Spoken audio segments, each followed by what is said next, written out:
सुर्खियों में।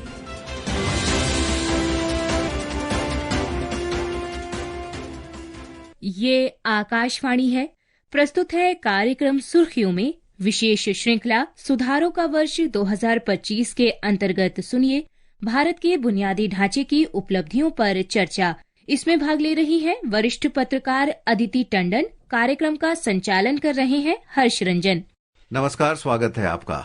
हम साल 2025 के बिल्कुल आखिरी पड़ाव पर खड़े हैं। दरअसल 2025 को भारत की आधारभूत संरचना की यात्रा का एक निर्णायक साल कहा जा रहा है। एक ऐसा साल जब सपनों ने जमीन पर आकार लिया। और आज इस पर चर्चा करने के लिए हमारे साथ स्टूडियो में मौजूद हैं वरिष्ठ पत्रकार अदिति टंडन, जो भारत के इंफ्रास्ट्रक्चर सेक्टर को करीब से कवर कर रही हैं।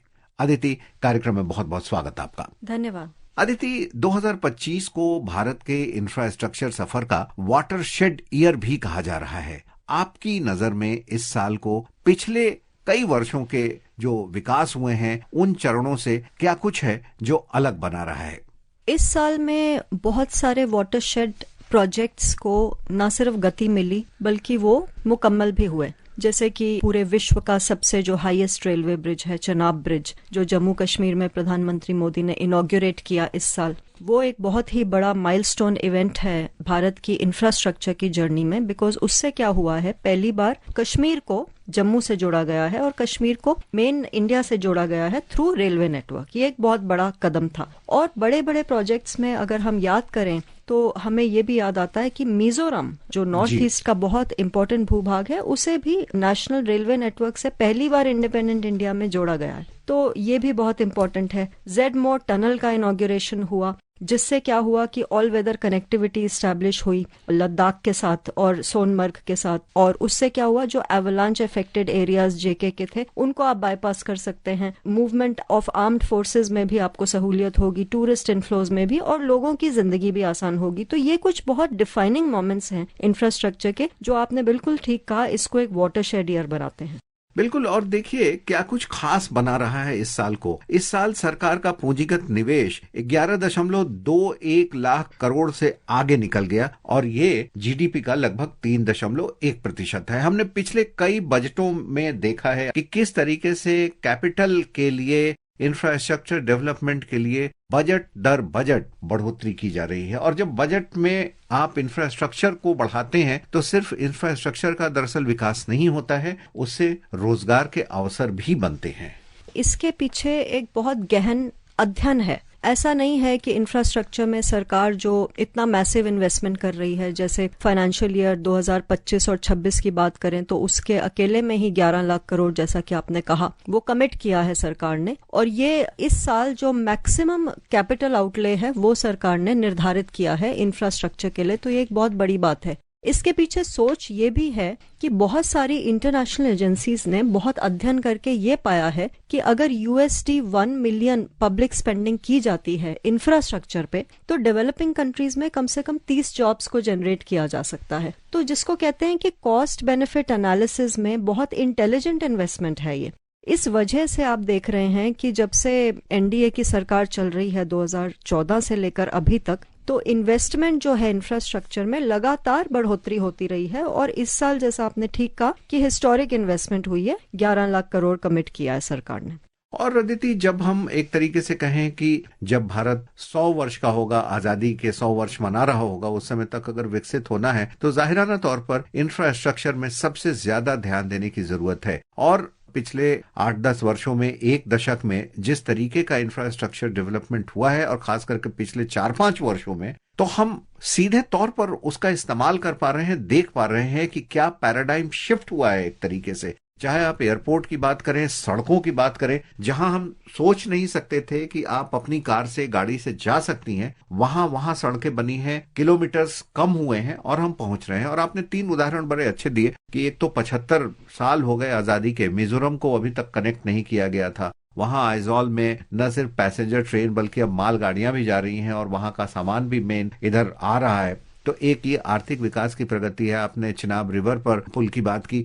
मैं आपसे जानना चाहूंगा कि देखिए, एक तरीके से इंजीनियरिंग की भी एक बड़ी उपलब्धि है, क्योंकि ये सारे एक बड़े टफ टेरेन थे। पंबन ब्रिज जो नया बना तमिलनाडु में, वो भी अपनी तरीके का एक यूनिक ब्रिज है। तो जो भारत ने इंजीनियरिंग के क्षेत्र में भी जो प्रगति की है और जिस तरीके की टेक्नोलॉजी का हम यूज कर रहे हैं, इस पर क्या नजरिया है आपका?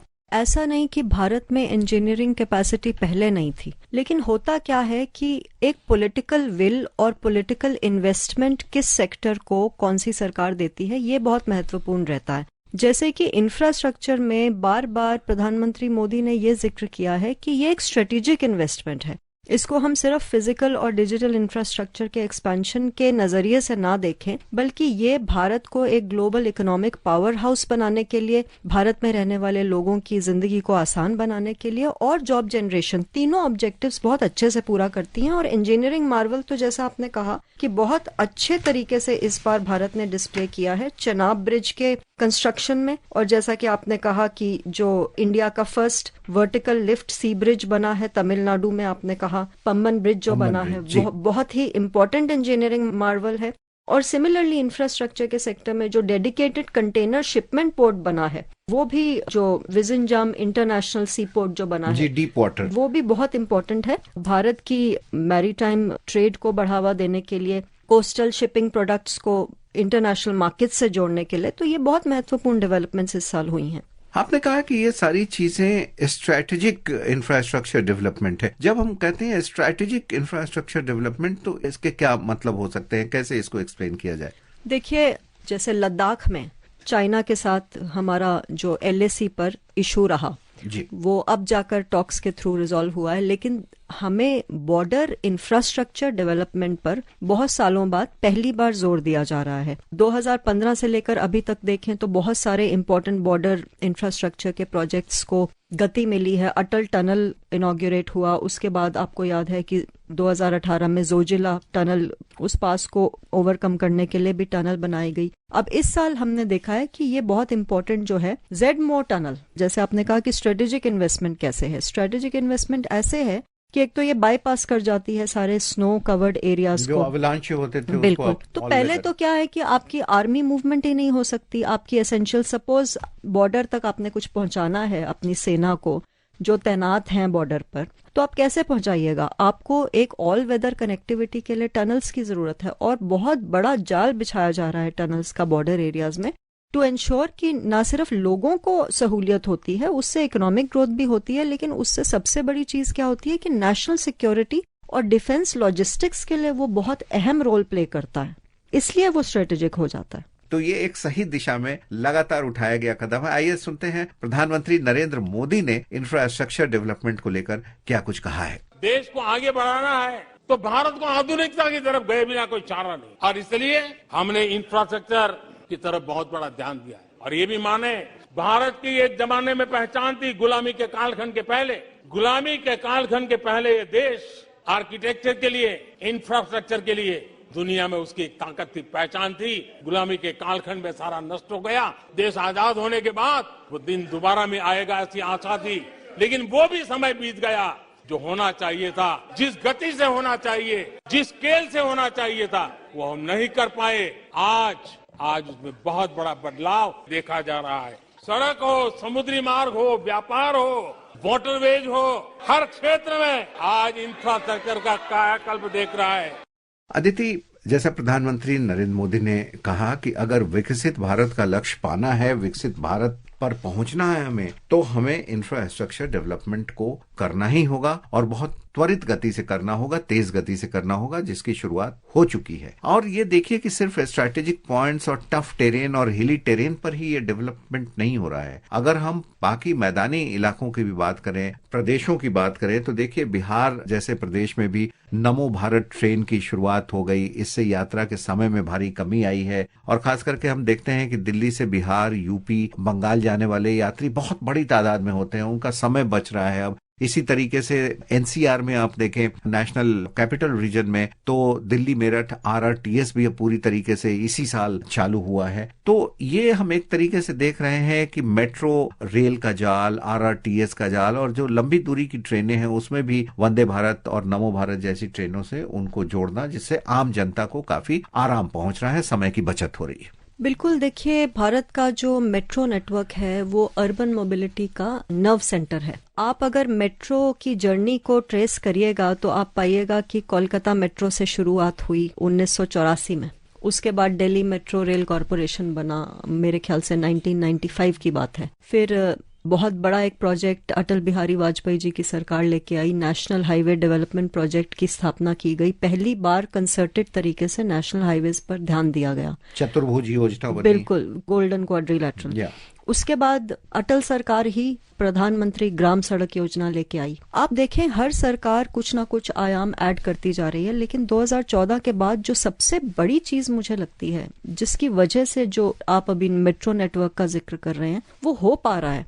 देखिए कैपेसिटीज पहले भी थी, तो अब ऐसा क्या बदलाव हुआ है जिसकी वजह से ये सब करना पॉसिबल हो पाया। फॉर इंस्टेंस करीब 284 किलोमीटर की मेट्रो रेल नेटवर्क की लेंथ थी 2014 में, और अभी वो 1000 किलोमीटर को पार कर चुकी है। करीब 16 भारतीय सिटीज ऐसी हैं जहां फुल फ्लेज मेट्रो नेटवर्क्स ठीक ठाक ऑपरेशनल हैं। दिल्ली मेट्रो आपने कहा कि कितनी तेजी से बढ़ रही है। ये पॉसिबल इसलिए हो पाया है क्योंकि भारत सरकार ने एक बहुत इंपॉर्टेंट जो PM गति शक्ति प्लान का अनावरण किया 2021 में। मुझे ऐसा लगता है कि ये भारत की इंफ्रास्ट्रक्चर स्टोरी में एक गेम चेंजर की तरह प्रूव हुआ है। ये एक 1.3 ट्रिलियन US$ का इनिशिएटिव है। इसने क्या किया है कि 16 कोर इंफ्रास्ट्रक्चर मिनिस्ट्रीज को एक ही प्लेटफॉर्म पे लाके खड़ा कर दिया। नहीं तो पहले वेट करते थे लोग, वेट करते थे सालों साल, कोई कोऑर्डिनेशन नहीं था। बिल्कुल, जैसा आप कह रहे हैं कि लैंड एक्विजिशन नहीं हो रहा सालों साल। लैंड एक्विजिशन हो गया है तो रेलवे मिनिस्ट्री में कोई फाइल पेंडिंग है, कोई फाइल PMO में पेंडिंग है। तो इससे क्या हुआ है कि स्पेशल डेटा के माध्यम से आप ऐसे स्ट्रेचेस को पहले तो आइडेंटिफाई कर रहे हैं जहां आपको जरूरत है इंफ्रास्ट्रक्चर डेवलपमेंट की, और फिर सीमलेस तरीके से प्रोजेक्ट्स की गति में इतना सुधार आया है कि जो लॉजिस्टिक्स कॉस्ट होती है इंफ्रास्ट्रक्चर में, एक बहुत इंपॉर्टेंट लॉजिस्टिक्स कॉस्ट का प्रावधान है, जो एक प्रोविजन है, वो 14% ऑफ GDP से घट के 8% ऑफ GDP रह गया। और थोड़ी सी एविएशन सेक्टर पर भी जल्दी से बात कर लें। देखिए 2014 में जहां सिर्फ 74 एयरपोर्ट्स थे, वहीं 2025 में अब इनकी संख्या 163 हो चुकी है। नवी मुंबई अंतर्राष्ट्रीय हवाई अड्डे का उद्घाटन अभी हाल में ही हुआ, एक बड़ा पड़ाव रहा। गौतम बुद्ध नगर में जेवर एयरपोर्ट का जल्दी ही इनॉग्रेशन हो जाएगा। तो एविएशन सेक्टर पर आप कैसे प्रतिक्रिया देंगी? एविएशन सेक्टर एक बहुत इंपॉर्टेंट फोर्स मल्टीप्लायर की तरह काम कर रहा है भारत की अर्थव्यवस्था को गति देने में। और इसमें सबसे पहले हमें याद करना होगा कि भारत सरकार की उड़ान स्कीम का एक बहुत बड़ा योगदान है। उड़े देश का आम नागरिक उड़ान स्कीम जो है, तो उसमें क्या है कि एयर ट्रैवल को डेमोक्रेटाइज कर दिया गया। अगर हम पूरा आंकलन करें तो आप पाएंगे कि 400 के करीब नए एयर रूट्स खोले गए, और बहुत सारे ऐसे पुराने एयर स्ट्रिप्स थे जो यूज में नहीं थे, उनको रिवाइव किया गया है। उससे क्या हुआ है, और एयरपोर्ट्स जैसा कि आपने कहा कि कितनी बढ़ोतरी हो गई है, अब 160 से ज्यादा एयरपोर्ट्स हैं। और विकसित भारत की जो योजना है उसमें 2047 तक लक्ष्य है कि 400 एयरपोर्ट्स भारत में होने चाहिए। डोमेस्टिक एयर ट्रैफिक को अगर आप देखें, जो बहुत बड़ा मार्कर है इस ग्रोथ का, वो अब पूरी दुनिया में भारत 3rd लार्जेस्ट है। जी बिल्कुल। और 2025 ने हमें एक बहुत ही ताकतवर संदेश दिया है। आपने पॉलिटिकल विल की बात की, और जब सोच और अमल एक साथ आते हैं तो सिर्फ इंफ्रास्ट्रक्चर, सड़कें और पुल ही नहीं बनाता, वो भरोसा बनाता है, अवसर बनाता है और एक नया भारत गढ़ता है। हमारे साथ जुड़े रहिए, भारत की विकास गाथा के साथ आगे बढ़ते रहिए, जो हमें ले जाएगी विकसित भारत साल 2047 की ओर। अदिति, आपका कार्यक्रम में जुड़ने के लिए बहुत बहुत धन्यवाद। धन्यवाद। विशेष श्रृंखला सुधारों का वर्ष 2025 के अंतर्गत आप सुन रहे थे भारत के बुनियादी ढांचे की उपलब्धियों पर चर्चा। इसमें भाग ले रही थी वरिष्ठ पत्रकार अदिति टंडन। कार्यक्रम का संचालन कर रहे थे हर्ष रंजन। ये कार्यक्रम आकाशवाणी के समाचार सेवा प्रभाग द्वारा प्रस्तुत किया गया। इसे आप हमारे mobile app news on AIR और YouTube channel news on AIR official पर भी सुन सकते हैं। इस कार्यक्रम के संबंध में अपनी प्रतिक्रिया आप हमें ईमेल या व्हाट्सएप के माध्यम से भेज सकते हैं। ईमेल का पता है AIRNSDtalks@gmail.com और व्हाट्सएप नंबर है 9289094044। सुर्खियों में